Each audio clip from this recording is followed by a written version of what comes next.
Hi, welcome to Best in Tesla News, episode 98. Tesla shows off dominance in the US market. And Toyota finally decides to join the EV race. And studies suggest that half of all Americans wants to switch to Starlink. And the Apple car might be much cooler than first expected. And Ford continues to increase the production goals of the Mach-E because of high demand. And the CEO of GM's Cruise is leaving the company effective immediately. And Jim Farley just confirmed that chip shortage is just an excuse for weak EV demand. All this and much more on today's episode. Let's dive right in.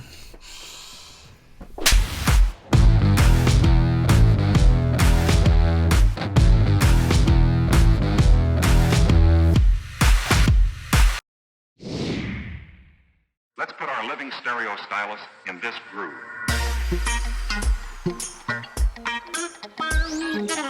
In the US, Tesla is just showing off, or maybe they're just showing GM, who is the real leader in the EV race.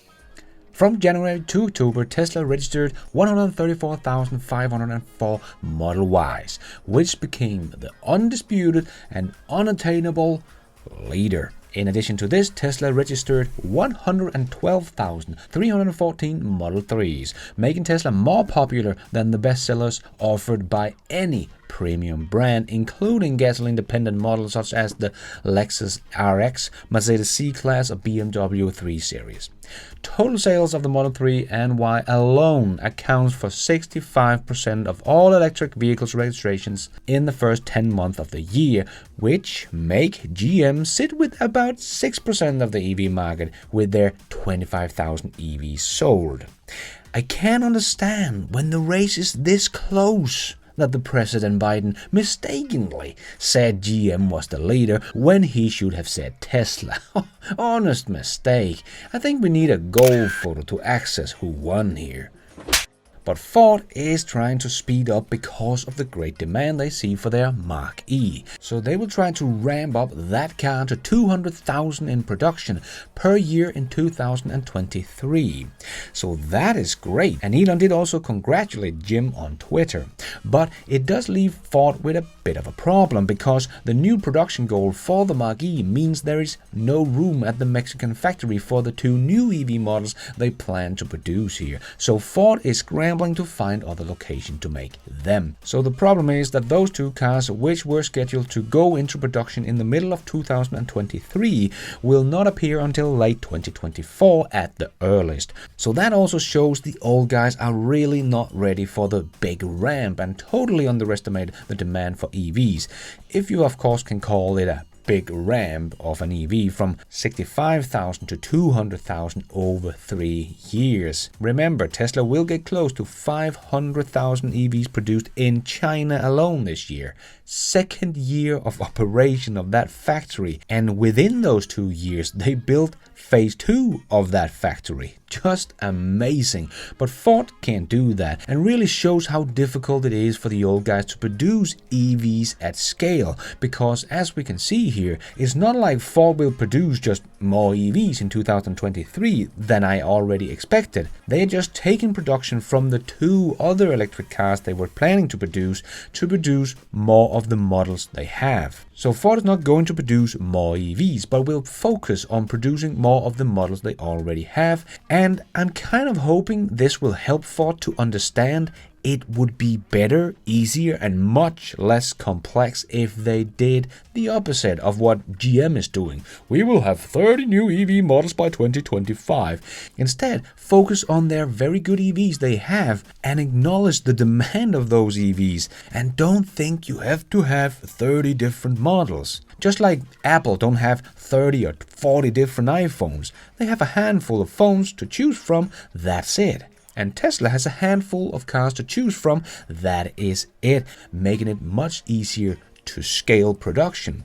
This would make it so much easier for Ford if they realized how much they're hurting themselves by coming out with a lot of different models, instead of focusing on making a lot of the models they already have. But we will see if Ford learns the lesson in what they just experienced. And Jim also just revealed to CNBC what I said in my latest video about Volkswagen, that is saying that chip shortage is causing drop in EV sales. Well, that might be a little cover-up to cover for Volkswagen's prioritizing of ICE cars. As Jim Farley told CNBC, we will get the semiconductors. That's a matter of prioritizing the battery electric vehicles over the internal combustion engine vehicles. The issues is batteries. That's what we have to solve, and we will do whatever it takes to double production capacity for the F-150 Lightning. Yes, exactly. Drop in EV sales because of chip shortage is a choice they make, because they want to sell more ICE cars. Jim just confirmed that. But secondly, great to hear Ford really trying to ramp up production of the Mach-E and the F-150 Lightning. Just hope the dealership doesn't ruin it for Ford, because the markups are getting kind of out of control here. Here we can see an example of $30,000 market adjustment price if you want to get your car first. Otherwise, you'll pay only $10,000 in adjustment price. Yeah, this could be a big problem for Ford. Maybe this is why Volkswagen is spending about $20 million to get their dealers EV ready in the US. Maybe they should have done that before they started selling the EV. Just a thought. But they are probably starting to see that the ID.4 is not selling as well in the US compared to the Mach-E or even the Bolt. In the first 3 quarters of 2021, Volkswagen have sold almost 13,000 ID.4s and started selling it back in March. But yes, if they want to catch up with Tesla in the US, they have to do something, right? The Model Y have sold 10 times as many units than the ID.4 in 2021 in the US. So I guess making their dealers EV ready would be a good thing, but catching up with Tesla, yeah, that's not gonna happen anytime soon. But Tesla was also dominating in Europe's biggest car market in November. Yes, the Model 3 beats Volkswagen, Mercedes-Benz and BMW to become Germany's most popular mid-size car in November. Very impressive. But we also see Tesla is just ramping up in general, not just in 1 month. Just look at the growth Tesla has seen in Germany over the last couple of years.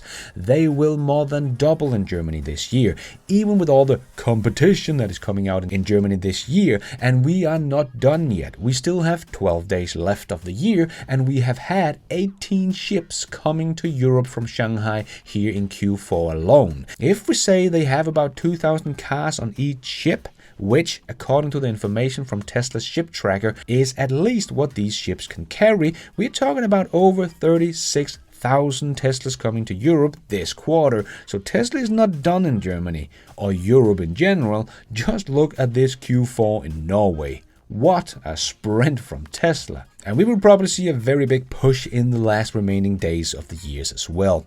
No wonder Volkswagen, Mercedes, BMW are scared of Tesla's new factory they are about to turn on in Berlin.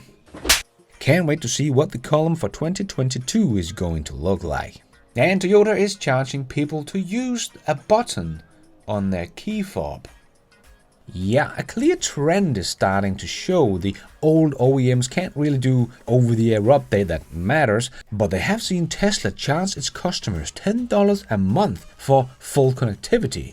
That makes sense. Tesla have to pay for you downloading and watching Netflix movie or YouTube, or downloading data for your Google Maps to have live traffic and so on and so on. So it makes sense, but Tesla gives all their other software updates for free with new features, just like Apple and Google does for their smartphone. Also makes sense. But the old guys don't really get all this software, and I'm just thinking, what a great idea. Let's charge our customers for stuff the car can do with a software update, like Toyota. Toyota's models from 2018 and newer will need a subscription in order for the key fob to support remote start function. So they're not really good at software and can make a lot of new features they can make available for subscription. So you can make a subscription for a button on your key fob. Yeah, that does not make a lot of sense. So this is something you can do from your app with your Tesla or many other EVs on the market. But with Toyota, you need your futuristic key fob to turn on the car. And if you want to be able to do that, you need to pay a subscription for it. But we can also see cars like the BMWs that are charging its customers through a subscription to have heated seats. The old guys really only see this as a business opportunity, a way for them to get some more profits, to force people to pay for something they already have. But speaking of Toyota, they are out saying they will invest $35 billion in EV through 2030 and have 30 new EV models out and have a target of 3.5 million battery EVs, probably other vehicles than just BEVs, I'm guessing. So I guess Toyota don't expect to be bigger than 3.5 million units sold by 2030, because who is going to buy any of their ICE cars in 2030 and beyond? But at least they have entered the game. Better late than never, they say. Yeah, we'll see. Wonder what made them change their mind. Maybe because their hydrogen business is not really taking off, is it? But everyone else is making EVs. And the US Senator Elizabeth Warren made a fool of herself this week.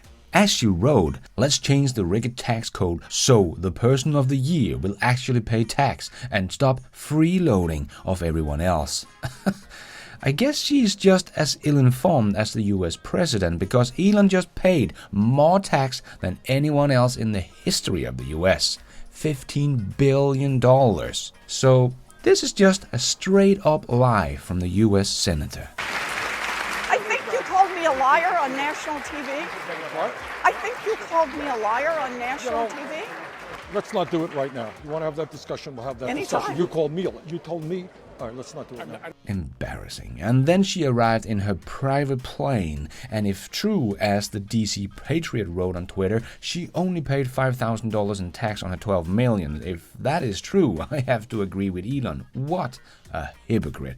And she has done a lot of hate against Elon on Twitter on some of all these lies. But if you want to see more about this crazy topic, The Market is Open just made a whole video about it, and you know Stephen McRyan from Solving the Money Problem has of course done his fair share of roasting on this topic in a couple of videos. Definitely worth checking them all out, link down below. But then something happened after Elon cracked a joke about Elizabeth reminding him about his friend's mom when he was a kid, who would just randomly yell at everyone for no reason, and wrote to her, "Please don't call the manager on me, Senator Karen." Quite funny, but so thought Mark Spiegel, and wrote, "Credit where due." Wow! I never expected to see Mark Spiegel giving any credit to Elon whatsoever. He has just been so hateful against Elon and Tesla through the years. Wow. 2021 really seems to be a tipping point in so many ways, and even Bob Lutz, a longtime hater of Tesla and a former CEO of GM of course, and famously predicted in 2019 that we would see a movie called Who Killed Tesla in 2020. Well, that didn't age well, but he did just say in an interview with Financial Times this week, "What Tesla has done is just amazing." I quote, "Lutz now state that Musk's impact in the auto industry has been unbelievable, nothing short of incredible. This is why Mercedes-Benz BMW are so afraid of him." I mean, I'm just speechless. Mark Spiegel and Bob Lutz having good things to say about Elon and Tesla in the same week? Mind is a blown. And to add to the craziness, Gordon Johnson agreed with Elon about there should not be any incentive for EVs. Yes, I'm feeling a change in the wind. And CarWow turned a little light on the Apple car. Yes, there has been a lot of rumors about the Apple car, and as I said before, I really don't care too much because I think they're getting a bit late to the party. But if they bring autonomous driving cars to market, even if that is in 2025, that could still be a big deal, as I talked about before. But now CarWow just did an episode on all the different patents Apple has for their car, and if they hold true, they're going to make something really different. And at the same time, if they could come with an autonomous driving car, well, now we're suddenly talking. Because I think Apple is trying to do an Apple Watch kind of approach where the car is going to be very highly customizable. They have a patent for making the exterior of the body with LED screens. So you can choose to make your car look exactly like you want to and make it a new look every single day if you like. And the same thing goes for the inside of the car, where they have some small lights underneath the fabric of the seat and so on. So you can change the look of the seat, the patterns they have, or display text or whatever you want and so on. And a lot more cool stuff as well. So if Apple could bring all this to market, well, then we are talking about Apple really taking the car to another level of customization. And if they bring full self-driving at the same time, well, then I think Apple will come in and be something in the car industry. Because unlike someone like Lucid and Rivian that has a big mountain to climb now when it comes to the cost of getting a car to production, which was also what killed Dyson's electric car. They had the car, but it just got too expensive to get it to production. Well, Apple can burn through billions of dollars every single year for the next 10 years, and it would hardly be noticeable on their bank account. So if they can bring all of that to market at once, I would become very excited about the long-rumored Apple car. But I will leave a link in the description to CarWow's full video with all the cool stuff, so you can go and check out CarWow's great video for yourself. And let's take a look at the SpaceX news of the week. SpaceX is starting a program to suck CO2 out of the atmosphere and turn it into rocket fuel.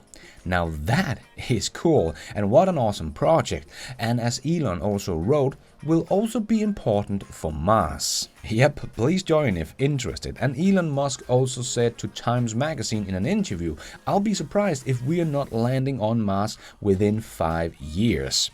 That would just be so cool. Just imagine all the great stuff we get to see within the next 10 years. Mind-boggling. And today, SpaceX is aiming for a Falcon 9 launch with another 52 Starlink satellite. And we do see the speed of the Starlink internet is already speeding up, and they already have over 140,000 users, but that will probably go up very fast, because a recent study suggests that over half of all Americans now want to switch to Starlink. This is an impressive statistic, as the program is not even out of beta yet. But the review have just been so positive, and it is available everywhere. And the Starlink service I can report on is just great. My friend here in Denmark also bought Starlink, but when he got it, it didn't work. So he called Starlink Help Desk, and they could quickly see that the dish didn't work. So SpaceX sent him a new dish, and that arrived here in Denmark only 4 days later. Very great service, and the speed and coverage of the internet is also only going to get better and better as time goes by, and will not stop until it covers the whole world and tops out at 10,000 megabits per second.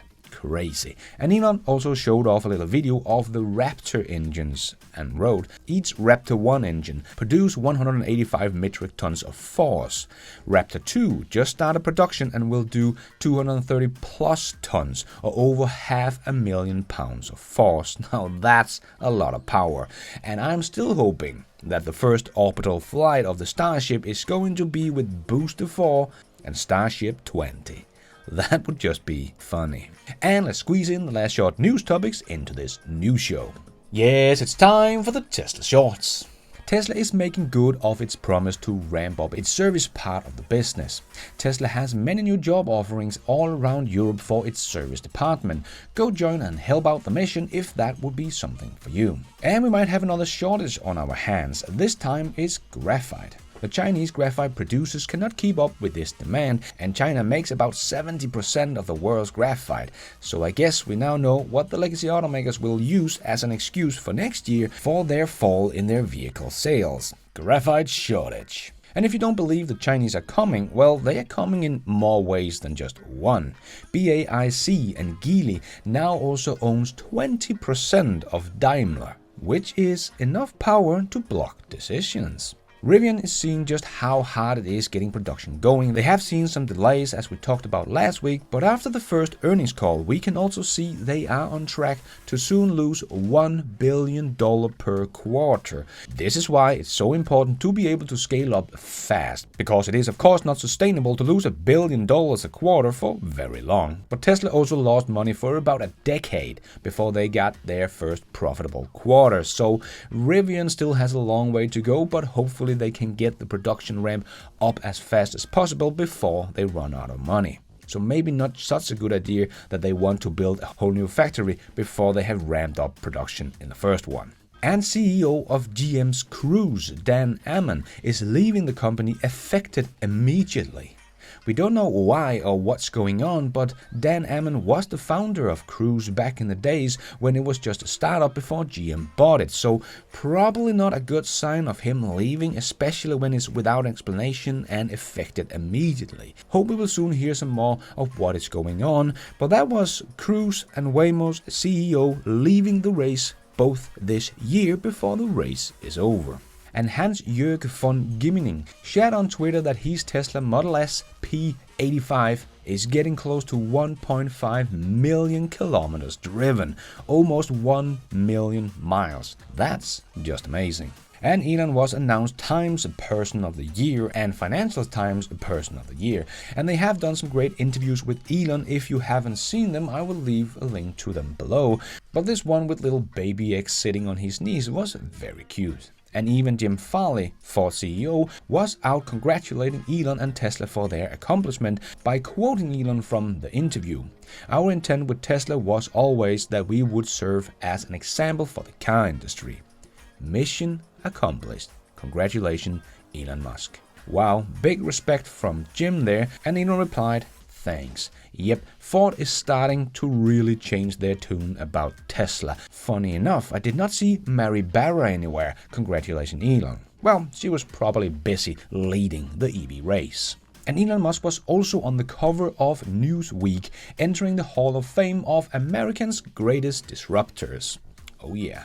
And if you think Elon is your typical billionaire that needs all the right brands and buy flashy things, well, as Tesla Economics pointed out, little baby X was wearing K-Runs, which you can buy at Target for $20. And Elon also tweeted, "Tesla will make some merch buyable with Doge and see how it goes."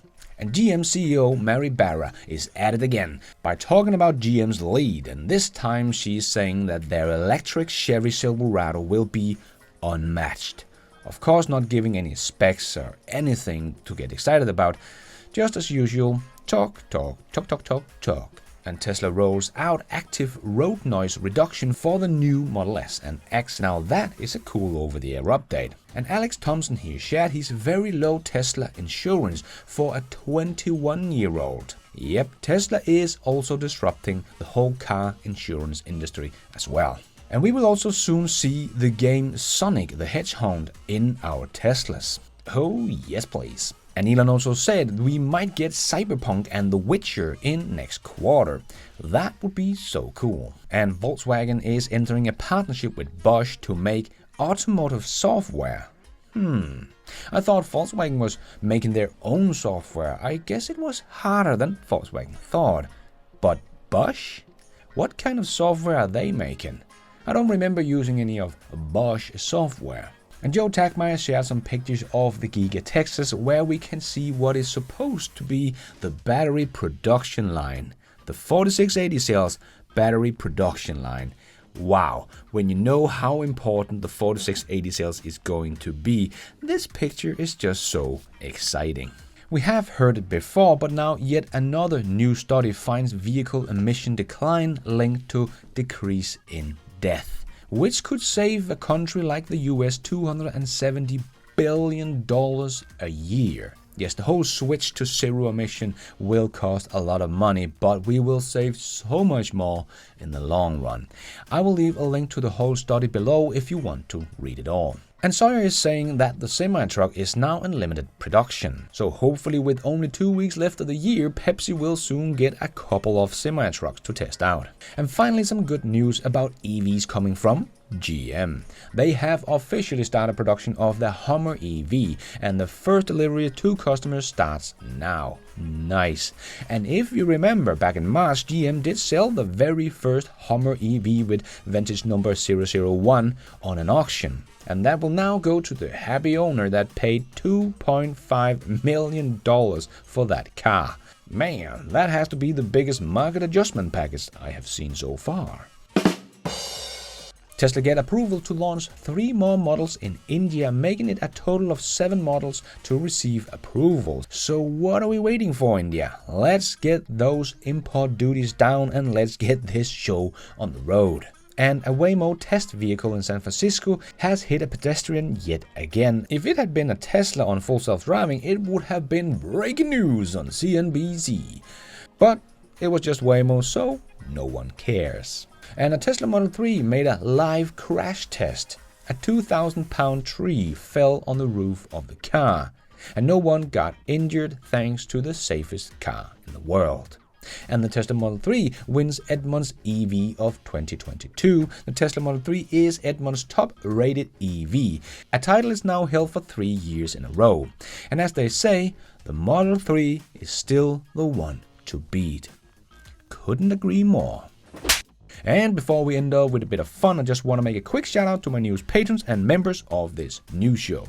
Trevor Thorogood, Robert Casaro, David Cooker, Christian Lench, Valentino Uberti. And I thank you for watching, members. Graham Peak, Brent Norman, David Shin, John Argbold, William Barrick, and my Be Nice and You Are member, John Sinabria.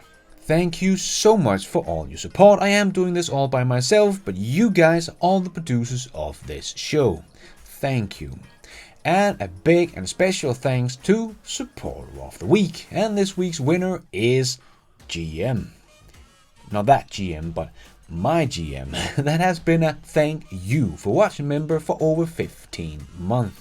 Thank you so much, GM, for all your support. Please contact me on my email for details so I can send you your t-shirt or mug of your choice. And of course, head into the merch store and find what t-shirt or mug you would like. Thank you. And let's end off with a bit of fun. Here is a little illustration of GM trying to get traction in the EV race.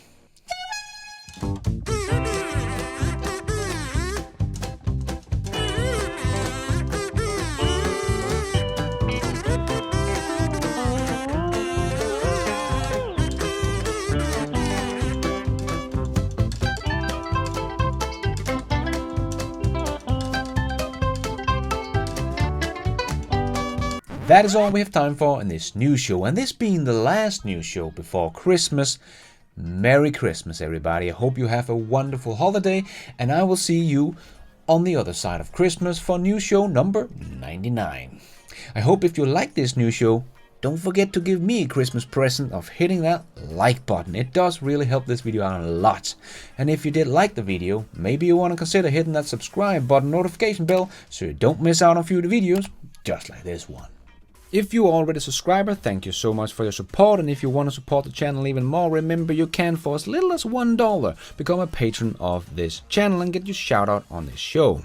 You can also become a member of the YouTube channel to get a shout out and some extra perks. Hit the members button to find out more. And don't forget to follow me on Twitter. I tweet all the news as it comes out and more. And check out the merch store to get some merchandise and support the show. Now it's also possible to support the show without buying anything, becoming a member or a patron. There is a link to donation options in the show notes. But going forward, I will be making more videos for patrons and members only. And I will give my YouTube members and patrons early access to my videos whenever possible and make my videos ads free for members and patrons only. So don't miss out. And thank you for watching. And until next time, take care out there and be nice, and Merry Christmas.